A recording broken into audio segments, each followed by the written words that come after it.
Une mise au point nécessaire. Le 15 décembre dernier, à l'ouverture de la deuxième session plénière du Conseil national de la refondation, Emmanuel Macron avait annoncé le report de la présentation de la réforme des retraites au 10 janvier 2023. Résultat, de nombreux observateurs avançaient qu'un bras de fer avait eu lieu en coulisses entre le président de la République et sa première ministre, Elisabeth Borne, concernant un potentiel recul de l'âge de départ légal. À en croire les révélations du Canard enchaîné, ce mercredi 21 décembre, les supposées tensions relatées par certains journalistes auraient provoqué la colère de l'époux de Brigitte Macron. À tel point qu'il a été dans l'obligation de faire le point sur sa relation avec Matignon. Un Premier ministre ne tord jamais le bras du président de la République. Ça ne se passe jamais comme ça, aurait-il déclaré à un proche, selon les propos rapportés par nos confrères.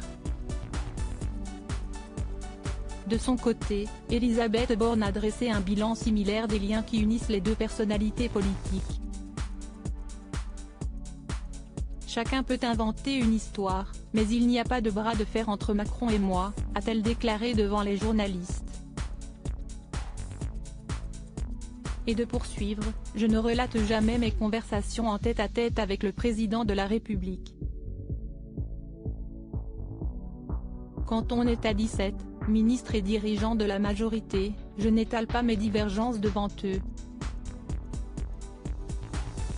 Supérieur à Emmanuel Macron en col roulé, Elisabeth Borne en doudoune. Tous les looks de politique qui ont marqué 2022 ont réfléchi ensemble face aux journalistes. Elisabeth Borne a même souligné qu'elle travaillait en parfaite adéquation avec Emmanuel Macron. On réfléchit ensemble, a-t-elle poursuivi avec assurance, avant de conclure, et, ensemble, nous nous sommes dit que le calendrier n'était pas formidable. Nous avons à peu près la même vision de ce que doit être cette réforme des retraites, mais nous échangeons suffisamment pour qu'il n'ait pas de risque de désaccord entre nous. Encore moins un rapport de force. De quoi rassurer tout le monde et éteindre un énième feu autour de la réforme des retraites. Article écrit en collaboration avec 6 médias. Crédit photo, Stéphane Le Mouton.